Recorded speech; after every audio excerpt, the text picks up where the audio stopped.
Hello friends, welcome back to my channel. और आज हमारे साथ एक special guest Rizwan Ahmed, hello everyone.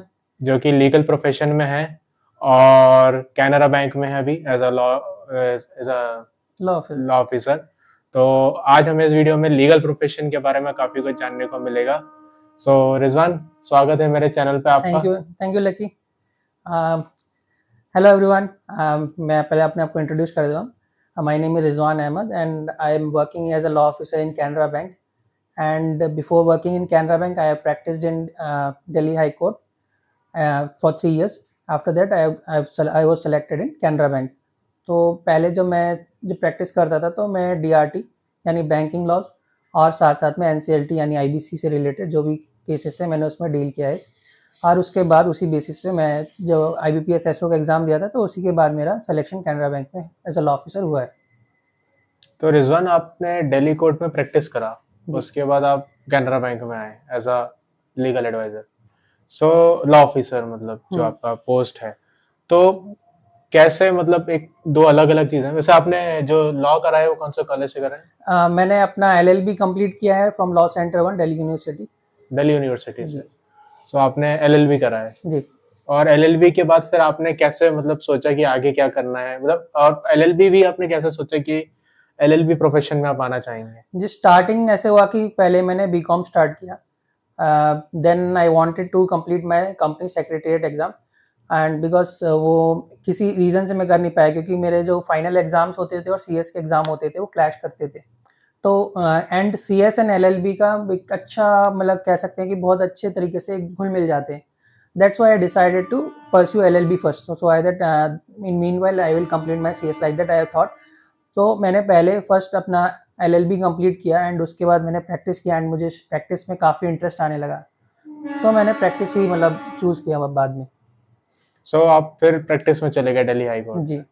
तो एलएलबी आपने कंप्लीट करा, उसके बाद आप दिल्ली हाई कोर्ट प्रैक्टिस में आपने कितने साल, 3 साल, आई थिंक 4 साल, 3 साल मैंने प्रैक्टिस किया। 3 साल आपने प्रैक्टिस करी। तो कैसा एक्सपीरियंस था दिल्ली हाई कोर्ट में प्रैक्टिस देख, करने का? पहले अगर जैसे बताएं as a fresher means I am not from a background where other people like I am first generation lawyer. तो आपका स्ट्रगल बहुत ज़्यादा होता है अगर आप देखें तो, क्योंकि आपके पास ऑप्शंस नहीं होते, क्योंकि आप ज़्यादा हाई प्रोफाइल लॉ ऑफिसर मतलब एडवोकेट्स को नहीं जानते। So that is why you are not able to get enough pay and आपका मतलब एक्सप्लोटेशन बहुत काफ़ी हद लेवल तक होता है बिकॉज आपको सीखना भी है एंड कोई सीनियर आपको सिखाएगा नहीं, भले ही you think that other people will teach you, it is totally wrong. It is up to you that how you are going to teach yourself, क्योंकि ये प्रोफेशन ये है कि आप whenever you are a law officer और an advocate you are still a student, because आप daily daily सीखते रहते हैं। जैसे भी आप जजमेंट देखें तो कोई एक जजमेंट आज किसी चीज को बता रहा है तो हो सकता है वो उस चीज को नेगेट कर दे, वो रूल कर दे। तो आप एक हमेशा एक स्टूडेंट रहते हैं, तो आपको ना स्टार्टिंग में यही प्रॉब्लम आती है कि आप फर्स्ट जनरेशन लॉयर हैं तो आपको कोई सीनियर अच्छा नहीं मिल रहा है। अगर सीनियर मिल रहा है तो आप सोच रहे हैं कि मुझे वो अच्छे से सिखा नहीं पा रहा है। तो ये थोड़ा सा डिफिकल्टी होती है इनिशियली, क्योंकि पे भी कम रहता है एंड एक्सपेंसेस बहुत ज़्यादा होते हैं, क्योंकि अगर जैसे दिल्ली में आप प्रैक्टिस कर रहे हैं तो आपको ट्रैवलिंग एक्सपेंसेस बहुत ज़्यादा देना है। प्लस पॉइंट मेरा ये था कि मेरा खुद का यहाँ पे घर था, तो मैं करने में मतलब इतना था कि ट्रैवलिंग का स्ट्रगल करना है, मुझे ज़्यादा स्ट्रगल वैसे नहीं करना। बट जो कुछ स्टूडेंट्स ऐसे हैं जो बाहर से आ रहे हैं, जैसे बिहार से आ रहे हैं, यूपी से आ रहे हैं, एमपी से आ रहे हैं, तो they have to struggle a lot because they have to pay for their flat as well, और डेली जो आपका खर्चा एक्सपेंसेस है वो भी आपको करना है। तो ये थोड़ा सा स्ट्रगल जो है मतलब ये एडवोकेसी में आपको देखने को मिलता है। ओके, तो कहीं ना कहीं एक फर्स्ट जनरेशन लॉयर के लिए बहुत टफ जी, होता है ये। बहुत टफ रहेगा क्योंकि आपको खाने का भी समय नहीं मिलेगा एंड कई स्टूडेंट्स ऐसे होते हैं जो बोलेंगे कि मैं रात के 1-1 2 बजे 2-2 बजे तक काम किया हूँ एंड नेक्स्ट डे आपको 10 o'clock तक आपको कोर्ट में रहना होता है, क्योंकि आपके सीनियर आ रहे हैं, आपको वेट नहीं कराना उनको, अदरवाइज आपको ही लॉस होगा। तो ये चीज़ें बहुत डिफिकल्ट रहती हैं एडवोकेसी में। ओके, सो फिर दिल्ली हाई कोर्ट प्रैक्टिस करने के बाद आप फाइनली कैनरा बैंक में आए, तो हाँ, कैसे प्रोसेस थी उसके आने की? एक्चुअली इसमें आईबीपीएस का एग्जाम रहता है, डिफरेंट बैंक्स रहते हैं, सारे बैंक्स का एग्जाम एक ऑल टुगेदर एक प्लेटफॉर्म रहता है जिसको हम आईबीपीएस कहते हैं। स्पेशलिस्ट ऑफिसर बोल के एग्जाम होते हैं, इसमें डिफरेंट मतलब डिफरेंट स्ट्रीम्स के भी एग्जाम होते हैं। जैसे आईटी में भी अगर देखें होता है, एचआर होता है, मार्केटिंग होता है, उसमें एक लॉ ऑफिसर्स की भी स्पेशलिस्ट बोल के वैकेंसीज आती है, स्पेशलिस्ट ऑफिसर्स। तो फ्रेशर्स के लिए भी रहता है। और एक आरआरबी होता है जो जिसमें 2 years एक्सपीरियंस चाहिए होता है, क्योंकि वो स्केल 2 की होती है। जो मेरा पोस्ट है वो स्केल 1 रहता है एंड आप प्रमोट होते हो तो स्केल 2 होता है। तो आरआरबी का स्केल 2 रहता है, इसलिए इसमें एक्सपीरियंस चाहिए, तो 2 इयर्स एक्सपीरियंस मैंडेटरी है। एंड वो prelims and mains then interview होता है। तो जब आप तीनों स्टेज क्लियर कर लेते हैं and as per your preference, मतलब बहुत सारे बैंक्स के एग्जाम्स होते हैं, तो आप जब बैंक्स के प्रेफरेंस देते हैं उसके अकॉर्डिंग, मतलब आपका स्कोर कितना है एंड आपकी क्या प्रेफरेंस रही है उसके अकॉर्डिंग आपको बैंक्स जो है अलॉट होती है। ओके, तो आपको कैनरा बैंक अलॉट हुई उसी जी, प्रोसेस में। क्योंकि मेरा प्रेफरेंस टॉप पे था एंड मेरा स्कोर भी अच्छा था, तो मेरे को कैनरा बैंक ही मिला। ओके, तो आईबीपीएस एग्जाम के बारे में आपने बताया, और जैसा मैं अपने ऑडियंस को बताना चाहूंगा कि रिजवान खुद एक अपना भी, उनका भी एक यूट्यूब चैनल है आइसोलॉजिकल। मैं आपको डिस्क्रिप्शन लिंक में डिस्क्रिप्शन में भी दूंगा, और यहाँ पे मेरे उसमें भी देख सकते हैं चैनल का link. So he helps other हाँ, law graduates to pursue the career, और आई थिंक आप उसमें आईबीपीएस पर काफी फोकस करते हैं। अभी आईबीपीएस है and I am trying to extend that as well. मैं सोच रहा हूँ कि उसमें थोड़ा सा और मतलब लीगल नॉलेज भी दिया जाए, जैसे कि नॉट जस्ट स्टूडेंट्स, जो अदर मतलब नॉन लॉ बैकग्राउंड अगर लोग हैं, तो वो भी थोड़ा बहुत जजमेंट्स को या मतलब क्या कोर्ट में चल रहा है उसके बारे में भी समझे। तो अभी मैं धीरे धीरे कोशिश कर रहा हूँ एक्सटेंड करना, एंड आई होपफुली मैं ऐसा कर पाऊंगा। तो आईबीपीएस एग्जाम के बारे में अगर आप मुझे थोड़ा बता पाए हमारी ऑडियंस को। ये आईबीपीएस एग्जाम का देखिए पैटर्न रहता है, जैसे लॉ ऑफिसर्स का जो है उसमें प्रीलिम्स के 3 सब्जेक्ट्स रहते हैं, इंग्लिश रहता है, रीजनिंग रहता है एंड आपका साथ में जीए रहता है। जीए तो जैसे जनरल अवेयरनेस सबका रहता है, बट इसमें डिफरेंस ये है कि एसएससी एंड यूपीएससी में आपको पास्ट की चीजें भी पढ़नी पड़ती है, यहाँ पे आपको करंट से जितने भी चीजें बैंकिंग फाइनेंस ये सब सारी चीजें आपको पढ़नी पड़ती हैं। रीजनिंग थोड़ा सा जो है टफ रहता है, बट क्या स्टूडेंट्स क्या मिस्टेक करते हैं इसमें, वो जीए पे ज्यादा फोकस करते हैं। जीए आप देखे जाए तो डेली टफ होता जा रहा है, ठीक है, आप इतना वाइड जीए होता है, आप उसमें सारी चीजें कवर नहीं कर सकते। तो मेन फोकस आपको रीजनिंग सब्जेक्ट पे करना है। अगर रीजनिंग में आपको 20 स्कोर हो जाता है तो ये समझ लीजिए आपका प्रीलिम्स जो है क्लियर हो सकता है, क्योंकि इंग्लिश ऑलमोस्ट सबका एवरेज रहता है, एवरेज स्कोर करते हैं, तो आप इंग्लिश तो एवरेज ही रहेगा, रीजनिंग पे अगर आप ज्यादा फोकस करेंगे तो आपका प्रीलिम्स जो है क्लियर हो जाएगा। एंड उसके बाद मेंस एग्जाम में कभी भी जब ये सारे लोग बोलते हैं जब आप प्रीलिम्स दे चुके हो तो आपको वेट नहीं करना है मतलब रिजल्ट आने का, you should not wait for result, क्योंकि होता क्या है, अगर आप पॉइंट 1 से भी सिलेक्ट हो जाते हो, प्रीलिम्स क्लियर हो जाता है, तो आप मेंस देने के लिए एलिजिबल हो, बट आपने प्रिपेयर ही नहीं किया, अब आपके पास वो 10 डेज में आप नहीं कर सकते। तो जैसे ही आपका प्रीलिम्स हो जाता है, चाहे अच्छा हुआ हो चाहे बेकार हुआ हो, focus on your mains. Mains के भी कुछ लिमिटेड सब्जेक्ट्स हैं, मतलब सब्जेक्ट्स तो काफी सारे हैं, बट अगर आप उनके बेयर एक्ट को अच्छे से पढ़ेंगे, गो थ्रू अच्छे से करेंगे, तो आपका बेयर एक्ट से ही जो है एग्जाम क्लियर हो सकता है, मतलब सेल्फ स्टडी से आप कहें तो एग्जाम जो है क्लियर हो सकता है। उसके बाद आपका इंटरव्यू में आपका पर्सनैलिटी, थोड़ा बहुत नॉलेज, ये सब देखते हैं, एंड अगर आपका ये सारा अच्छा रहेगा तो डेफिनेटली आप आराम से क्लियर कर सकते हैं। ओके, तो ये आईबीपीएस एग्जाम जो है वो हर साल होता ही है, और जी, ये पूरे बैंक्स के लिए होता है मोस्ट। हर साल होता है, और सारे banks other than SBI, SBI अपना खुद एग्जाम कंडक्ट कराता है, बट उसकी अलग क्राइटेरिया है, अलग सिलेबस रहता है।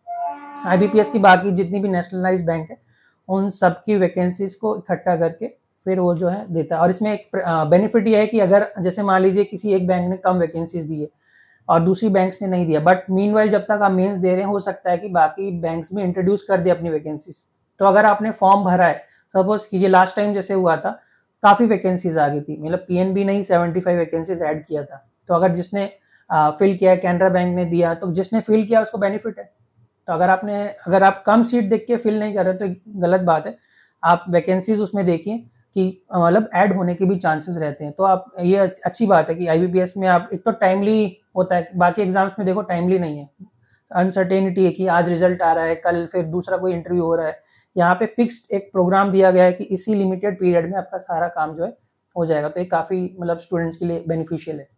ओके, तो आईबीपीएस के अलावा और कौन कौन से एग्जाम्स होते हैं? आई थिंक जुडिशरी तो एक सबको पता ही है। जुडिशरी देखिए, अब जुडिशरी में आपने तो जैसे अभी सुना ही है कि 3 इयर्स प्रैक्टिस मैंडेटरी है, तो पहले ऐसा नहीं था कि जुडिशरी में आपको 3 इयर्स मतलब देना ही देना है। अब क्या है, 3 इयर्स आपका मैंडेटरी हो गया प्रैक्टिस में, तो जो स्टूडेंट्स जुडिशरी पे फोकस कर रहे थे अब किसी ना किसी रीजन से वो नहीं कर पाएंगे। एंड आई थिंक ये जजमेंट मतलब प्रॉपर, मतलब मैं कहूँगा ठीक नहीं है। क्यों क्यों नहीं है, क्योंकि हमारे यहाँ जैसे हम लोग फीमेल जो हमारे लॉ ऑफिसर्स हैं या फिर एडवोकेट्स हैं, उनको हम कोशिश कर रहे हैं कि वो आगे मतलब ग्रोथ करें। तो अगर आप 3 इयर्स दे देंगे तो हमारे जो इंडियन कल्चर में अगर हम देखें तो उनको शादी के लिए ज़्यादा फोर्स किया जाता है। तो अगर जो मतलब लॉ एडवोकेट मतलब लॉ ऑफिसर जो बनना चाहता है या एडवोकेट बनना चाह रहा है, तो वो कैसे बनेगा, उसको टाइम तो लगेगा ना। अब क्योंकि उसे जज भी बनना है, तो जज बनने के लिए पहले उसे 3 इयर्स प्रैक्टिस करना पड़ेगा। फिर मान लीजिए उसकी शादी हो जाती है, कुछ हो जाता है, तो वो जो है एग्ज़ाम नहीं दे पाएगी, ये भी हो सकता है। और क्योंकि आपको जैसे मैंने स्टार्टिंग में बताया कि बहुत ही मतलब आपको बहुत मेहनत करनी पड़ती है एडवोकेसी में। तो आप साथ-साथ में आपको पढ़ना, जज के लिए पढ़ना भी बहुत डिफ़िकल्ट हो जाता है। मतलब दोनों चीज़ें एक साथ आप जो है कर नहीं सकते। एंड इसमें ये भी कहा जा सकता है कि मतलब किसी पर्टिकुलर पर्सन को प्रेफ़रेंस मिल सकती है, क्योंकि लोगों के मन में ऐसी चीज़ें जो हैं, ऐसी भावनाएँ जो हैं आ जाती है, क्योंकि आप इतनी मेहनत कर रहे हैं। वो मेहनत करने के बाद भी अगर आप जज नहीं बन पा रहे, तो आपके मन में कहीं न कहीं ये चीज़ें आ जाती है कि मैं इतनी मेहनत कर रहा हूँ, बट मैं नहीं बन पा रहा हूँ, क्योंकि किसी और को मतलब जो है स्पेशल प्रेफ़रेंस मिल रही है। और हो भी सकता है क्योंकि कोई मान लीजिए कोई अच्छे एडवोकेट के पास प्रैक्टिस कर रहा है, या फिर जो किसी जज के साथ अटैच है एज़ अ मतलब रिसर्चर जो होते हैं, तो उनके पास क्या है, आपसे तो वैसे भी अच्छी नॉलेज है, उनके पास मतलब जजमेंट लिखने की, जजमेंट राइटिंग की भी बहुत अच्छी कैपेबिलिटीज़ है, तो कहीं न कहीं आप उसमें जो है सेलेक्ट नहीं हो पाते, क्योंकि अब क्या है, जो रिसर्चर्स थे पहले वो जज के एग्ज़ाम नहीं देते थे, अब वो भी एलिजिबल हैं, तो क्योंकि उनका एक्सपीरियंस काउंट होगा, तो वो भी जो है एग्ज़ाम दे सकते हैं और क्लियर कर सकते हैं। तो ये थोड़ी-सी चीज़ें मुझे लगी, जैसे जज के एग्ज़ाम में थोड़ा-सा डिमेरिट है। दूसरा, अगर आपको कोई लॉ के दूसरे एग्ज़ाम देने हैं, जैसे यूपीएससी का एपीएफओ आता है, लेबर कमिश्नर आता है, और पब्लिक प्रोसिक्यूटर्स के एग्ज़ाम आते हैं, स्टेट्स के आते हैं, तो आप ये सारे एग्ज़ाम्स भी दे सकते हैं। तो आपने जैसे बताया 3 साल का रूल आ गया है, जिन लोगों को नहीं पता 3 साल का रूल जुडिशरी में आ गया है कि आप 3 साल प्रैक्टिस करेंगे, उसके बाद ही आप एग्ज़ाम दे सकते हैं। जी, बिल्कुल। तो वो कहीं न कहीं एक प्रॉब्लम तो है ही, क्योंकि आप एक सीधा पास आउट हुए और आपका एक प्रिपरेशन फेज़ में है और आपने सीधा एग्ज़ाम दिया, वो नहीं कर सकते। अब आपको 3 साल की प्रैक्टिस करना, अब 3 साल की प्रैक्टिस करने में आपकी जो एज जाती है, वो एज एज का भी कहीं फ़र्क न कहीं, रहता और है, एक प्रेशर पैसे कमाने का। प्रेशर का भी रहता तो वो जैसे इन्होंने बताया कि फर्स्ट जनरेशन लॉयर के लिए तो प्रैक्टिस करना भी कितना टफ है। है। बिल्कुल, बिल्कुल, क्योंकि आपको अब छोटे स्टेट्स में तो हो सकता है कि आप ट्रैवलिंग कर सकते हैं, बट क्योंकि जैसे मेरा एक फ्रेंड है जिन्हें मैं जानता हूँ, वो मुझसे कह रहे थे कि मुझे 5000 भी नहीं मिल रहा है प्रैक्टिस के टाइम पे। तो आपको अब सर्वाइव भी करना है, प्रैक्टिस भी करना है, एंड आपको जुडिशरी का एग्ज़ाम भी देना है। तो ये ऑल टुगेदर उनके लिए काफ़ी डिफ़िकल्ट चीज़ हो गई है। तो मुझे लगता है कि ये थोड़ा कंसिडर करना चाहिए सुप्रीम कोर्ट को, कि मैं एक्सपीरियंस या तो थोड़ा-सा लिमिटेड करें, या फिर आप जो है एज को थोड़ा-सा इंक्रीज़ करें, और करना भी चाहिए, क्योंकि एज आपकी 30-32 तो ऐसी ही हो जाती है, जब तक आप चीज़ों को समझ पाते हो कि मुझे जुडिशरी देना है, या मैं प्रैक्टिस करके क्या मैं प्रैक्टिस कर सकता हूँ अच्छे से, या मुझे अब जज भी बनना है। तो जब तक आप एनालाइज़ कर पाते हो, तब तक आपकी एज जो है बिल्कुल डेडलाइन पे आ जाती है। तो मुझे लगता है कि सुप्रीम कोर्ट को ये कंसीडर करना चाहिए। ओके, तो ये काफ़ी इम्पोर्टेंट न्यूज़ शेयर करी आपने। और कैसा आपका, जैसे अभी आप कैनरा बैंक में हैं, तो रिज़वान पहले से मेरे साथ ही विजयवाड़ा में थे, हम दोनों विजयवाड़ा में साथ में रहे। हुँ। फिर अभी रिज़वान तो दिल्ली शिफ्ट हो गए, मैं हैदराबाद आ गया। तो रिज़वान, आप कैनरा बैंक की अगर मैं लाइफ़ बोलूँ, कैसी आपका डेली शेड्यूल क्या रहता है? विजयवाड़ा में क्या था और दिल्ली में कैसा हो गया है? विजयवाड़ा में तो काफ़ी ईज़ी था, क्योंकि बहुत छोटी सिटी और बहुत अच्छी सिटी है। एंड वहाँ पे जैसे सुबह आपके पास बहुत सारा टाइम होता है, कि मतलब जैसे हम जिम भी जाते थे साथ में, जैसे आपको पता ही है, हम जिम जाते थे। एंड उसके बाद अपना ब्रेकफ़ास्ट वगैरह, आप ब्रेकफ़ास्ट के भी बहुत सारे ऑप्शंस है चीप रेट पे। फिर आप ऑफ़िस भी आप आराम से जाएँगे, मतलब लेट भी जाएँगे तो आप आराम से पहुँच सकते हैं टाइम से। एंड बस ये है कि वर्किंग थोड़ा बैंकिंग का डिफ़िकल्ट हो गया है। जैसे कि आज के टाइम पे लोगों को लगता है, मैं थोड़ा एक एक्सप्लेन कर देता हूँ। लोगों को लगता है कि बैंकिंग में लोग एन्जॉय कर रहे हैं, एंड मैंने देखा है कई बार कस्टमर जो आते हैं वो बैंक एम्प्लॉय से भी थोड़ा लड़ते हैं, बट ऐसा नहीं है। आप एक ब्रांच में जहाँ पे अगर मतलब 7 लोग चाहिए होंगे, वहाँ ब्रांच में आपको 3 से 4 ऑफिसर्स मिल रहे हैं, ठीक है? पहले से ही वो अंडर स्टाफ्ड काम कर रहे हैं। फिर उसमें बिज़नेस भी निकालना होता है, एंड उसके साथ-साथ उनके जो रीजनल ऑफिसेज़ या सर्कल ऑफिस या ज़ोनल ऑफिसेज़ होते हैं, उनके भी बहुत सारे अलग-अलग टारगेट्स रहते हैं। ये नहीं है कि सिर्फ़ एक सिंगल टारगेट होता है, डिफरेंट टारगेट्स होता है, तो बैंकिंग का जो अभी वर्किंग है वो बहुत डिफ़िकल्ट हो गया है। तो जो भी एज़ अ कस्टमर अगर कोई देख रहा है बैंकिंग के बारे में समझ रहा है, तो मैं उनसे यही कहूँगा कि थोड़ा-सा आप पेशेंस भी दिखाइए, क्योंकि वो पर्सन जो आपके सामने बैठा है एक डेस्क पे, वो सिर्फ़ आपका काम नहीं कर रहा है, वो अपने साथ-साथ बहुत सारी चीज़ें कर रहा है, पेंशन देख रहा है, या कोई दूसरी योजनाओं की डिपॉज़िट्स देख रहा है, फिक्स्ड डिपॉज़िट देख रहा है, लोन्स देख रहा है, सेविंग्स अकाउंट्स देख रहा है। तो ऑलरेडी पहले से ही, जैसे मैंने बताया, अगर 10 लोगों की या 7 लोगों की ज़रूरत है, तो वो 3-4 लोगों में ही काम कर रहे हैं, तो वो ऑलरेडी ओवरबर्डन है। एंड लोगों को ये लगता है कि 10 बजे आते हैं, 5 बजे चले जाते हैं, ऐसा कुछ नहीं है।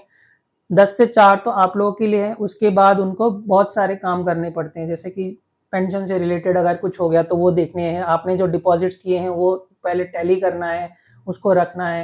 एंड क्योंकि मैं तो लॉ ऑफिसर हूँ तो मेरा काम डिफरेंट रहता है, मतलब कि क्या है, जैसे हम लोग का काम शुरू ही होता है इवनिंग से, क्योंकि मॉर्निंग में ब्रांचेस बिजी रहता है अपने अपने काम करके, उसके बाद आपको जब आप लगेगा आप 5:30-6 हो जाए तब आपके पास काम आना शुरू होता है। तो आपके पास भी मॉर्निंग में आप ये भले ही कह लें कि आपके पास प्रेशर नहीं है, बट इवनिंग से आपके पास, क्योंकि उतने कम टाइम में आपको उनकी सारी चीजें जो है बताना पड़ता है। और कई बार केसेस भी होते हैं कि ब्रांचेस नहीं देख पाती है केसेस, जैसे आपको ही देखना है, कोई केसेस में अगेंस्ट में कोई चीज आ रहा है तो आपको मॉर्निंग में पूरा घूमना पड़ेगा इधर से उधर, कभी कस्टमर से हो सकता है मिलना पड़े, कोई कंप्लेन कर दी आपको कस्टमर से मिलना पड़ रहा है, या कोर्ट में बुला लिया तो आपको कोर्ट जाना पड़ रहा है, तो आपकी भी काफी हेक्टिक लाइफ रहती है। एंड लॉ ऑफिसर्स भी आप कभी कभी आपको दिखेंगे 8-8 9-9 बजे तक काम कर रहे हैं, वो यही रीजन है कि आज तो अंडर स्टाफ रहते हैं। एंड अब आप देखेंगे कि अगर एक जोनल ऑफिस या सर्कल ऑफिस में 50-60 ब्रांच आ रहा है तो एक लॉ ऑफिसर दिया गया है, तो उनकी सारी चीज़ों को एक लॉ ऑफिसर्स को देखना है। तो आप, मैं बैंकिंग के लिए मतलब ये नहीं कहूँगा कि आप बैंकिंग का एग्जाम मत दीजिए, बट मैं ये बोलूँगा कि जब आप बैंक का एग्जाम दे रहे हैं तो ये आप समझ के चलिए कि आपके पास अपने लिए पर्सनल टाइम बहुत कम होगा। एंड विजयवाड़ा में तो ये एक बेनिफिट था कि छोटी सिटी थी तो हम बहुत सारी चीज़ें कर सकते थे, जल्दी पहुंच जाते थे। दिल्ली में अब जैसे मैं यहाँ पे हूँ तो मुझे मॉर्निंग में 2 घंटे लगते हैं एंड इवनिंग में मुझे 2 घंटे लगते हैं, तो ये एक चीज़ है कि जो आपको बैंकिंग में पर्सनल टाइम नहीं मिलेगा, क्योंकि आपको अब इतना आप एक्सप्लॉइट हो चुके होते हो कि आपको टाइम ही नहीं मिलता है, एंड ट्रैवलिंग में आपका मेजर टाइम भी निकल जाता है। तो आपने जैसे बताया बैंक में लीगल केसेस डील करते हैं, कोई स्ट्रेंज केस आया आज जो आपको लगा यार ये कैसा केस है? ऐसे केसेस रहते हैं, जैसे कि मैं आपको बताऊं कि मेरे पास एक केस ये आया था कि मतलब एक पर्सन का, जैसे मतलब हम लोग को डेथ क्लेम था, मतलब कि किसी किसी पर्सन की डेथ हो गई थी, हमें उसको कुछ जो भी उसके बैलेंसेस है वो देने थे, तो हम लोग जब देने ही वाले थे तो हमें एक और क्लेम आया, तब हमें पता लगा इस पर्सन की 2 वाइफ है शायद। तो उसमें हमें बहुत डिफिकल्टी फेस करनी पड़ी, क्योंकि कई बार ऐसा होता है क्योंकि आपका फाइनेंशियली काम रहता है, तो अगर मान लीजिए कि दूसरे का मतलब भले ही क्लेम जो है गलत हो, बट फिर भी आपको वो एक तरीके से देखना पड़ता है कि मतलब कि क्या ये क्लेम जेन्युइन तो नहीं है, पहला वाला तो गलत नहीं है, तो आपको ये सारी चीजें देखनी पड़ती है, बहुत सारी मतलब ऐसे बहुत सारे ट्रांजेक्शन रहते हैं जहाँ पे आपको देखना पड़ता है। कई बार क्या होता है, कस्टमर आपको लेटर लिख के दे देगा, जैसे हम लोग प्रॉपर्टीज सेल करते हैं, बैंक सेल करता है, जब लोन एनपीए हो जाता है तो उसमें एक केस हमारे पास ये होता है, कस्टमर ने खुद एग्री किया कि मेरा प्रॉपर्टी आप इस पर्सन को दे दीजिए, लेकिन जब गवर्नमेंट चेंज हुआ विजयवाड़ा में, जैसे आपको मालूम है इलेक्शन के बाद गवर्नमेंट चेंज हुआ, उसके बाद वो पर्सन ने केस फाइल कर दिया हाई कोर्ट में कि ये मेरा प्रॉपर्टी बैंक्स वालों ने जबरदस्ती भेज दिया। तो ऐसे ऐसे वियर्ड केसेस भी हमको मिले। एंड एक ये भी था कि उनको किसी कुछ प्रॉब्लम आया था बैंक में, मतलब कुछ मतलब कस्टमर जैसे होते हैं ना जो उनको काम तुरंत ही का तुरंत चाहिए, तो वो नहीं हुआ, तो उन्होंने मतलब सीधा एमडी और पता नहीं किस किस को लेटर्स लिख दिए, मिनिस्ट्रीज को लिख दिए, तो ऐसे भी आपको केसेस देखने को मिलते हैं। तो मतलब ये तो इंडिया है, कुछ भी हो सकता है कुछ यहाँ भी हो पे। सकता है। तो जैसे आप अभी कैनरा बैंक में हैं, तो अगर कोई अभी आईबीपीएस का एग्जाम दे रहा है, एट द एंट्री टाइम उनकी मतलब सबको एक क्वेश्चन रहता है, what are the salary expectations and what are the perks and देखिए अभी अलाउंसेस? सैलरी तो इनिशियली मतलब हमारी पहले कम थी, 50-54,000 थी, बट क्योंकि अब सैलरी रिवाइज हो गई है तो आई थिंक 70 to 74 जो बेसिक पे हो शायद होगी आज के टाइम पे, या फिर मतलब जो आप ज्वाइन करेगा। जो ज्वाइन करेगा, और नहीं तो आपकी जो इन हैंड अगर आप देख भी ले तो क्योंकि आप टैक्स नहीं कट रहा है, तो आप चाहे ये मान लीजिए 70 तक आपकी जो है सैलरी हो सकती है। और ये भी हम्म। स्टेट टू स्टेट वेरी करेगा, जैसे विजयवाड़ा में मेरी सैलरी काफ़ी ज़्यादा थी, एंड क्योंकि अब मैं दिल्ली में तो हूँ बट नोएडा में हूँ, तो नोएडा में अभी लोअर जोन में आता है, तो मेरी थोड़ी सी सैलरी जो है कम है, तो स्टेट टू स्टेट भी डिफर करता है। एंड उसके साथ आपके बहुत सारे अलाउंसेस रहता है, न्यूज़पेपर रहता है, मोबाइल का रहेगा, एंड आपके पेट्रोल अलाउंसेस रहेगा, पेट्रोल अलाउंसेस काफ़ी अच्छा रहता है, लीज रहता है, और आपको एनुअली मेडिकल का भी मिलता है, स्पेक्स का भी आजकल मिलने लगा है, हेल्थ का भी मिलने लगा है, और भी ब्रीफ केस वगैरह ये सारे फर्नीचर अलाउंसेस मिलता है आपको, अप्रॉक्स 1.5 लाख आपको मिलता है। एंड हाउसिंग लोन आपको 6% सिंपल इंटरेस्ट पे मिलता है। ये एक बेनिफिट है कि अगर किसी को यहाँ आना है, अपना फाइनेंशियली स्टेबल करना है अपने आप को, जैसे कई बार ऐसे स्टूडेंट्स होते हैं जो मतलब बहुत ही पुअर बैकग्राउंड से होते हैं, तो उनके लिए एक अच्छा है कि मतलब वो अपने आप को स्टेबल कर सकते हैं, तो काफ़ी अलाउंसेस अगर देखें तो अलाउंसेस काफ़ी अच्छे हैं बैंक्स के। ओके, तो दीज आर मतलब बताया जैसे रिजवान ने, ये सब पर्क्स एंड अलाउंसेस है, ये सब कॉमन क्वेश्चन रहता ही है। तो जो लोग भी आईबीपीएस की प्रिपरेशन कर रहे हैं वो ये जान सकते हैं। वैसे तो रिजवान ने आई थिंक पूरा डिटेल में अपने चैनल पे ही बताया होगा ये सब तो। जी, मैं थोड़ा बहुत तो डिस्कस किया ही है। जी जी। तो रिजवान, तो और कुछ मैसेज जो अभी हमारे लीगल एस्पिरेंट्स हैं जो अभी एलएलबी में हैं या एलएलबी पास आउट हो चुके हैं, उनके लिए कुछ आप देना चाहेंगे? मैं स्टूडेंट से यही कहना चाहूँगा कि अगर जैसे आप प्रैक्टिस करना चाहते हैं या जज बनना चाहते हैं, तो आप स्टार्टिंग से ही डिसाइड कर लीजिए। जैसे मैंने जब क्योंकि मैं सीएस करना चाहता था, बट उसके साथ-साथ मैंने एलएलबी किया। तो जब मैंने इंटर्नशिप स्टार्ट किया, मैं तभी समझ लिया था कि जज तो नहीं बनना है एटलीस्ट मुझे, क्योंकि जजेस की भी बहुत हार्ड लाइफ है। एंड मेरी फ्रेंड खुद एक जज है, तो उसने भी मुझे यही बोला है कि जजेस की लाइफ भी बहुत जो है हेक्टिक रहती है। तो अगर आप पहले से ही प्लान करके रखेंगे तो आपके लिए अच्छा होगा। एंड आपको टाइम देना पड़ेगा एडवोकेसी में, क्योंकि आपको पहले सिखाने वाला कोई नहीं है, क्योंकि ये ऐसा कोर्स नहीं है जैसे आप डॉक्टर का कोर्स ले लें या किसी सीए का ले लें। तो इनमें क्या है, आपको भले ही खुद सीखना है, बट सिखाने वाला एटलीस्ट कुछ हद तक रहता है। यहाँ पे आपको सारी चीज खुद से करनी है, आपका सीनियर हमेशा आपको नहीं बताएगा, आपको सीनियर भी गुस्सा करेगा, सब कुछ रहेगा। और जब आप अपने आप को टाइम देंगे सीखने के लिए, सैलरी की आप चिंता मत कीजिए, क्योंकि इनिशियली सैलरी नहीं आएगी, बट एक टाइम आएगा जब आपकी सैलरी आएगी। क्योंकि ये कहते हैं ना कि अगर ऊपर वाले ने पैदा किया तो अनाज अनाज तो देगा ही देगा। तो आप वेट कीजिए, सही टाइम के लिए आपके पास सैलरी आएगी, सब आएगा। और अगर आपको जज बनना है तो आप थोड़ा सा मतलब ऐसा ऑफिस ज्वाइन कीजिए, छोटा ऑफिस ज्वाइन कीजिए, अगर आपको सीखना भी है और साथ साथ में प्रिपेयर भी करना है। क्योंकि अगर आप लॉ फॉर्म्स या कुछ ज्वाइन कर लेंगे तो वहाँ पे आपको लेट नाइट सिटिंग करना पड़ता है, वहाँ पे आपकी प्रिपरेशन नहीं हो पाएगी। तो आप डिस्ट्रिक्ट कोर्ट ज्वाइन कर सकते हैं, जहाँ पे आप प्रैक्टिस करके साथ साथ में पढ़ भी सकते हैं। एंड अगर किसी को कोई मतलब जैसे लॉ ऑफिसर बनना है, तो वो अपना लॉ ऑफिसर का एग्जाम दे सकता है, उसमें एक्सपीरियंस भी नहीं है। या किसी को पब्लिक प्रोसिक्यूटर बनना है, तो उसके हिसाब से सिलेबस देख के पहले से ही पढ़ना शुरू कर दे। क्योंकि जब आप प्रैक्टिस करते हैं ना, प्रैक्टिस के साथ साथ भी आपको चीज़ें पढ़नी होती है। ऐसा नहीं है कि आप अब एडवोकेट बन गए हैं तो आप बस पढ़ना छोड़ देंगे। तो ये सारी चीज़ें आपको जो है ध्यान में रखनी है। एंड अगर आपको जैसे कोई प्रॉब्लम भी है या कुछ भी है, तो आप मुझे मेरे चैनल पे भी मिल सकते हैं, बात कर सकते हैं। तो जो भी है वो उसमें हम डिस्कस कर लेंगे। तो रिजवान के चैनल का लिंक मैं डिस्क्रिप्शन में और यहाँ पे आइकन पे भी लगा दूंगा। So thank you Rizwan for joining us. I think हमारे लोगों को काफ़ी कुछ जानने को मिला होगा लीगल लीगल जो बोल सकते हैं एक एजुकेशन सेक्टर के बारे में, स्पेशली बैंकिंग सेक्टर से related. So thank you for giving us time. So thank you Rizwan. Thank you everyone.